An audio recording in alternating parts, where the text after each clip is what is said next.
sex for favors, secrets, cover-ups, corruption. I've heard things that'll blow your mind, and now I think it's time you get the whole story. I'm Jesse Ventura, and this is Quinnspiracy Theory.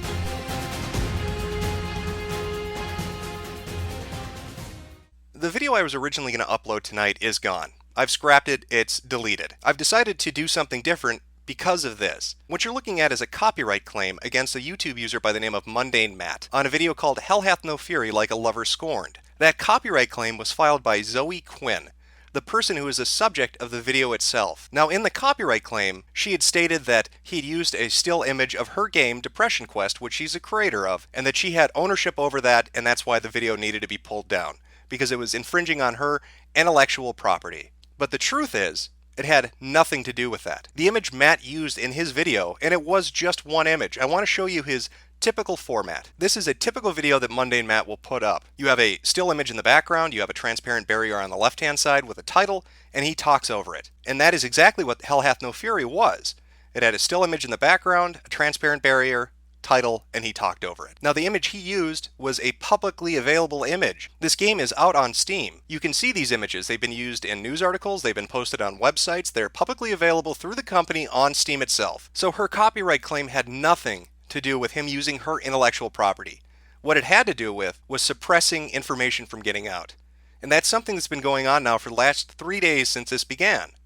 Sites like Reddit and NeoGAF and even 4chan on certain boards have suppressed this from being talked about because of the implications it has in the gaming industry. Now, what started all of this off was a WordPress blog called the Zoe Post. This was put up by a man named Aaron, who is Zoe Quinn's ex-boyfriend. In the entirety of the blog post, which is extraordinarily long, he goes through a laundry list of complaints as to why the relationship failed and why he's upset. Now, these all seem to be valid to me, things like lying and manipulation and infidelity.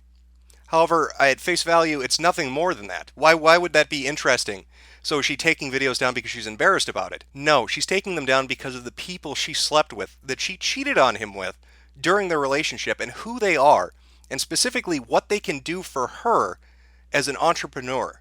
Gaming journalism has reached a low point over the last 5 years. It started with pieces that had nothing to do with gaming or game reviews, nothing to do with software or hardware, nothing to do with events or expos. It started to travel off into the areas of social justice and feminism and opinion pieces and op-eds that had nothing to do with gaming. It started to have authors who were writing pieces condemning the gaming audience as being sexist and misogynistic, as being racist and bigoted, as being overly violent rapists. This has been seen on Kotaku, on Rock Paper Shotgun, on Destructoid, on The Escapist, on any website you can name. This has been transpiring for the last 5 years. It seems more and more these outlier pieces have become the standard, and that the narrative put forward in them has become cohesive and refined, like a talking point targeted at us as the audience. And there's a reason for that. And Zoe Quinn and what's happened over the last 3 days helps to point that out. That is why this is important, and it needs to be talked about. This has nothing to do with her as a person in a relationship. I don't care that Zoe Quinn fucked 5 guys. I don't care that Zoe Quinn cheats on people she's in a relationship with. That's on her. That's her own personal accountability. Her ethical and moral failures as an individual are for her and her partner to deal with. However, when the people she's having an affair with, when the people she's cheating on her boyfriend with, happen to be able to help her career through their actions related to the industry that she's in, then it becomes a piece of public discourse, and it becomes important because it helps to highlight a massive flaw in the Fifth Estate. Now, if you're like me, you've grown up watching mainstream media, television media, die a death. And it didn't just die this death because of the invention of the internet. It died because of its lack of ethical standards. I'd be surprising no one by telling them that Fox News and MSNBC and CNN and every other mainstream media source you can name is corrupt. We've seen this happen, and we've seen the result of their reporting afterwards. Backroom relationships, money changing hands, manipulation, illicit acts have slanted old media to the point where it's unreliable and no one trusts it. So when the Fifth Estate emerged, when we had internet journalism, we felt like we had something we could believe in. We were going to report to each other. We were going to be the honest people. We weren't going to let other outside factors influence truth. But it has not happened that way. And what took a century to kill old media has taken mere years to undermine new media. So let's start at the beginning and see what the hell is going on here and why this keeps being pushed down and why nobody's talking about it. Now, Zoe Quinn's notoriety extends quite a ways back. As I stated earlier, she's an indie developer. She released a game on Steam called Depression Quest, and reading the description it states it is a flash text-based adventure game about a person living with depression and how situations affect them. Who doesn't want to play a game about being fucking depressed? I rank that right up there with gems like I have the chicken pox and the hit sequel I have shingles now, oh god does it hurt. Yet this is a game she pushed through Greenlight. How did she get it through Greenlight? In fact, how did this game even get on Steam? Well, if you trace this back to its origins, when she was originally developing it, she started to get a lot of press because she was harassed. She was the victim of a sexist campaign by evil denizens of a website called WizardChan. Now, WizardChan, for those of you who are unfamiliar with this website, is a image board dedicated to the movie Hocus Pocus. They are Disney fucking fanatics over at WizardChan. But apparently, they have an issue. They have a major issue with Zoe Quinn and her game. And she went to Twitter and she went to social media talking about how she's being persecuted and harassed, how people are calling her house and showing up in real life, how it's unnerving her and how terrible this is. And what do you know? The gaming journalists, gaming press jumped to her rescue. Sites like GamerRanks and Kotaku and Rock Paper Shotgun all talked about how brave she was. Even other people with notoriety in the gaming scene right now were sending her messages of encouragement, like Anita Sarkeesian and Dina from the Project Mighty No. 9. Another person who, might I add, fucked her way into a position at a company. Now that sounds all fucking well and good, except it's completely untrue. And I can prove to you that it's untrue with the link in the description. Go check that out. It's an Immigrant album, and it is a chronological explanation of why Zoe Quinn is full of shit and why this website WizardChan didn't target her. Now this is important because it helps to establish her character, and we're going to be getting into that in a minute. But what you really need to glean from this is that she was supported by the gaming press and by other certain indie developers and other notorious people like Anita Sarkeesian against these hordes of horrible trolls that apparently were trying to keep her down. Because obviously a video game about depression just is too much for a troll. Now if you fast forward a certain amount of time, the game finally gets through Greenlight, and it gets up on Steam despite numerous people saying they didn't like the game, they didn't think it belonged on Steam, the community voicing their opinion against it, different websites dedicated to video games saying that it shouldn't be on Steam, it doesn't make sense, that it's a non-game. A similar argument that's been raised for other indie developed titles that were supported by the gaming press, like Gone Home and others. Yet she got it through, and the game got up on Steam. And that is where our WordPress blog, the Zoe Post, comes into play. Because now we get to see from the perspective of somebody who knows her personally, namely Erin, and their relationship.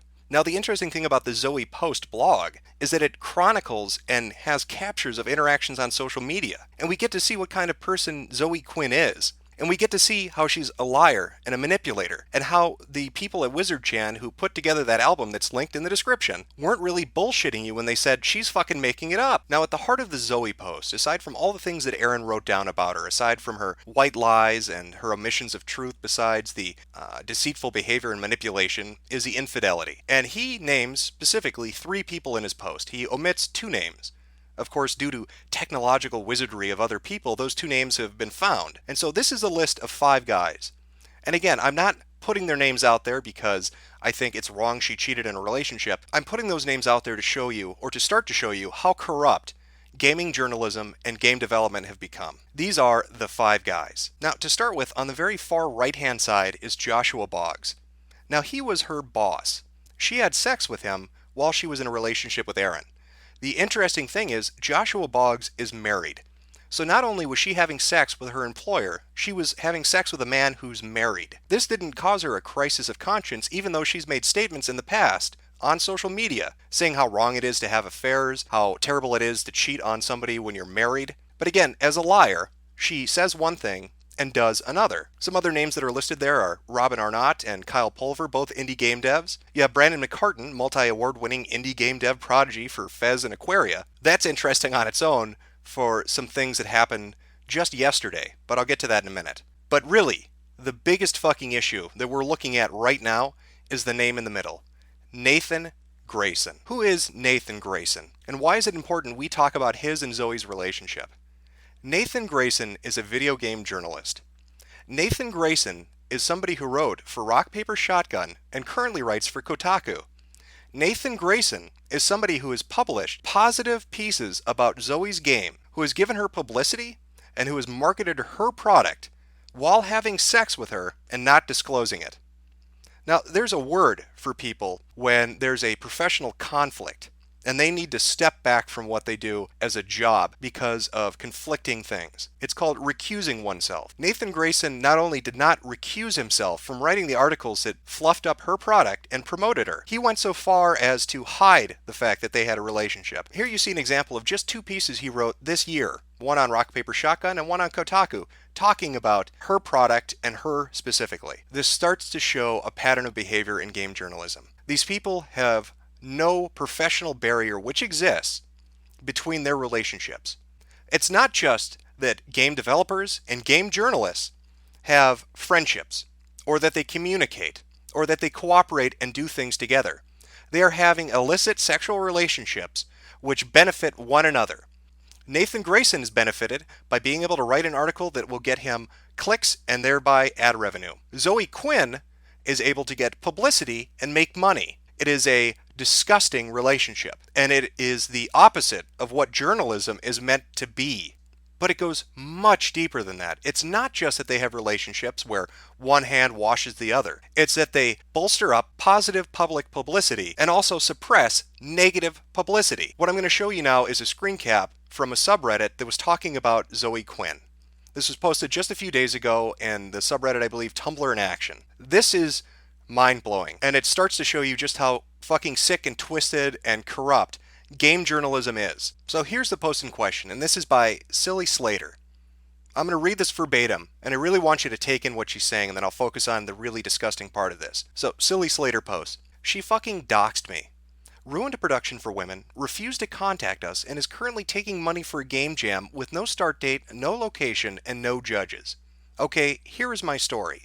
We ran a group that literally said, any woman come up with an idea for a video game, we'll give you concept art so you can pitch your game, and we'll put all the pitches online. The internet will vote on the best one, and we'll make that game and give the profits to charity. If you get a lot of interest online and want to make the game on your own, you can leave the contest at any time. Literally everyone that was in the top 5 didn't have programming experience, so they couldn't make their own game." She was like, "Why do you expect women to work for free to make games?" We said, well, they get 8% of the money as royalties, and they just have to give an idea. Other people will make the game, and the profits go to charity. Doesn't matter. It's oppressive. She started a fucking Twitter storm, crashed our website, got my personal information doxed, got us banned from Twitter. We email reporters what's up, and they're like, duh, if Zoe says it's oppressive, it must be true. Maybe you should give her money for Rebel Jam, which has no start date, location, or any other information, but totally isn't a scam. This happens at 3 other major publications.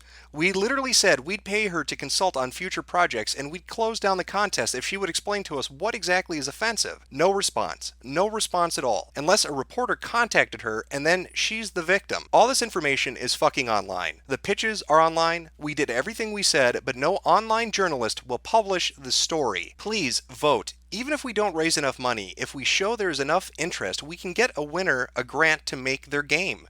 I'm literally making no money on this contest. I just wanted to focus on something other than women being oppressed. I wanted to show that they made good games, and everyone said that's not what women in games want to talk about.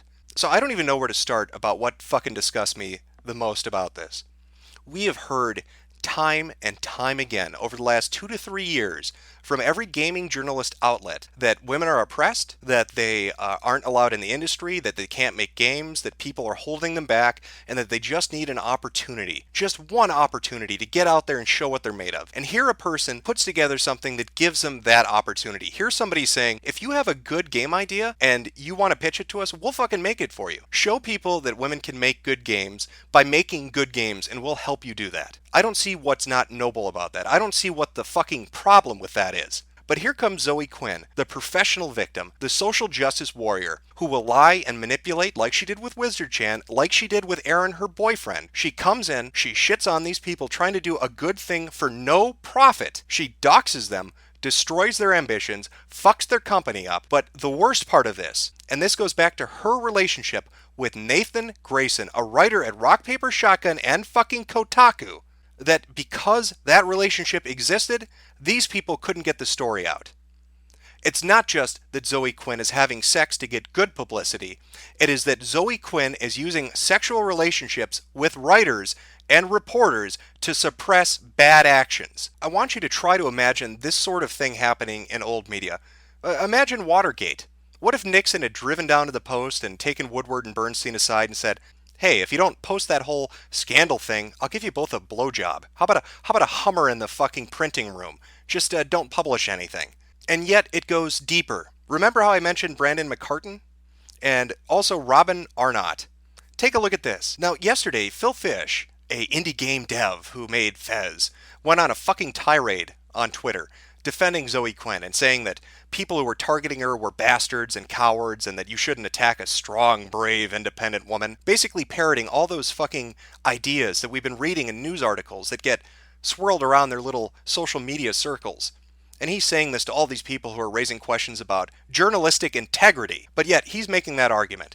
And why is that interesting? Well, she fucked Brandon McCartan, and apparently he has a connection to Fez. And better yet, somebody comes forward and says that they were sexually harassed at a wedding. Sexually harassed at a wedding by Zoe Quinn. And Phil Fish goes on a tirade against him, basically making him back down. Saying, don't you fucking dare bring that up publicly. If you do, we're going to come after you. And the guy backs down. And oh, look at that. Look who favorited what Phil had to say. Robin Arnott. So just so we're really clear on this, a woman who has repeatedly made social justice and feminist statements about strong, independent women, about equality, who says things like men, specifically gamers and trolls, are terrible and they're sexist and misogynistic, is somebody who uses sex to get favors, and on top of that, is willing to sexually harass people and then cover it up using industry friends with larger fan bases. Do I have that right, Zoe? You not only fuck for publicity, you fuck to suppress stories, and then you also fuck people to make anybody who criticizes you go away. Well, I'm not afraid of Phil Fish, the fucking one-hit wonder indie game dev. Yeah, by the way, Phil, that's why you're not making Fez 2. It has jack shit to do with pressure or you not liking your fans. It has to do with the reality that you know you can't make another game. You are a one fucking hit wonder. And if you try to make another game, you're gonna fail. So go on your Twitter tirade talking about Fez 2 never happening. Nobody fucking cares. Nobody cares, Phil. You are just an ugly, mutton chop, sideburn having motherfucker with your little fake hipster glasses that runs your fucking mouth about what game development is.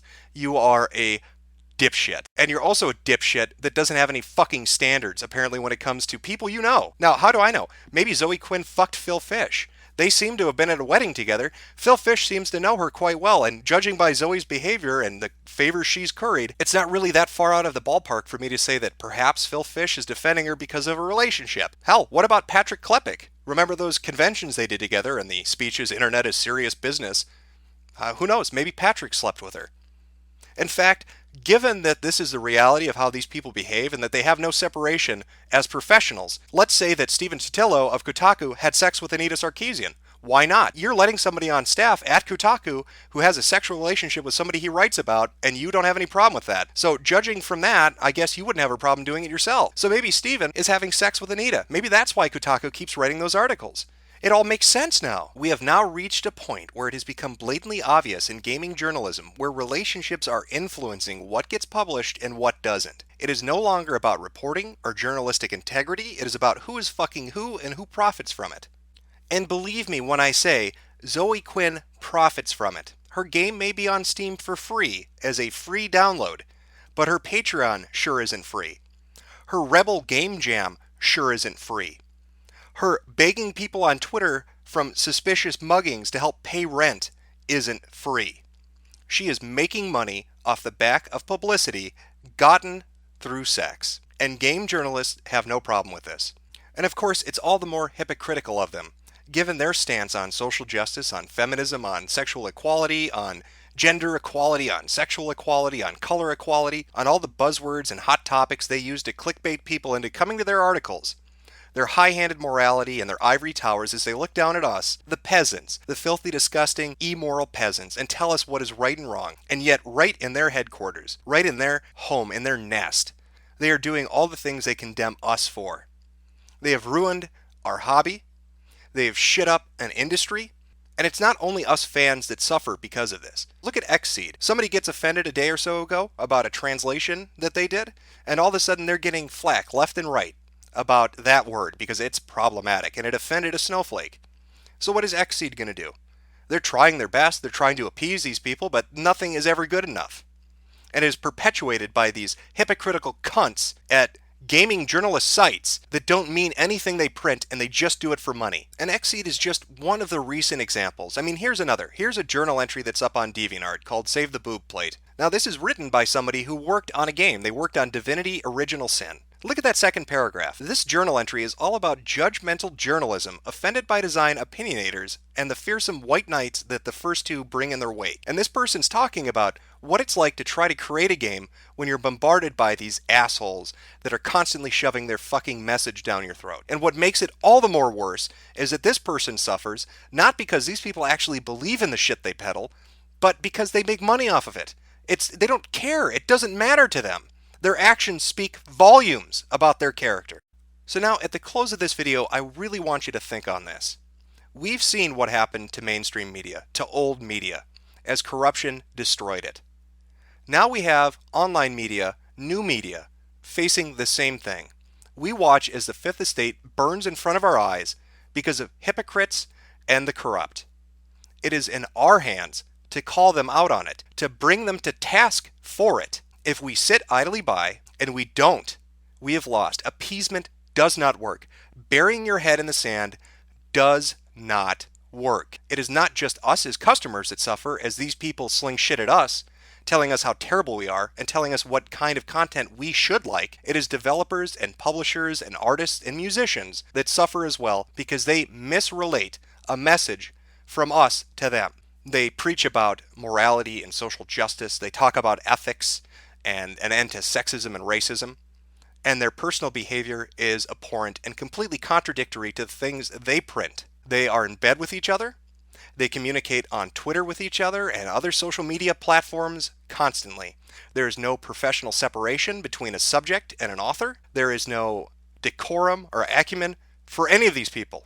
And you've just seen a taste of what's happening. Mundane Matt gets his video pulled down by a false accusation. Websites refuse to let this be talked about. And I guarantee you, we're going to see articles published by the likes of Kotaku and GamerRanks and others that are going to ignore these kind of accusations, and they're going to focus on how poor Zoe Quinn is just a victim, or she's being slut-shamed, or whatever buzzword they're going to pull out of their ass to dodge the bullet coming at their head. Don't fucking let them. Call them out. Call their asses out. Are you not sick of this shit? Have your games not been tampered with enough at this point? We as consumers, as gamers, have a choice. We either back the people that make the games we like, or we let these assholes dictate to us who's going to be popular in 10 years. Do you want an industry that's filled with nothing but Anita Sarkeesians, and Dinas, and Phil Fishes, and Zoe Quinns? Because I sure as hell don't, and I hope you don't either. So I encourage you to talk about this on different websites, on different social media. Talk about it non-fucking stop. Don't let them sweep it under the rug. Don't let them avoid the fucking issue. Call them to the fucking mat on it. We have a spotlight on this corruption and on their fucking hypocrisy. Make them answer for it for once. Make them be held accountable. We, the fucking fans, the gamers, over the decades, have raised our hobby up into a billion-dollar worldwide industry. Not these assholes. They make money off our interest, not the fucking other way around. We hold the power here. They don't. And it is fucking time that gamers sent game journalists a very clear goddamn message. And that fucking message should be, I'm gonna pull the whole thing down. I'm gonna bring the whole fucking diseased, corrupt temple down on your head. It's gonna be biblical.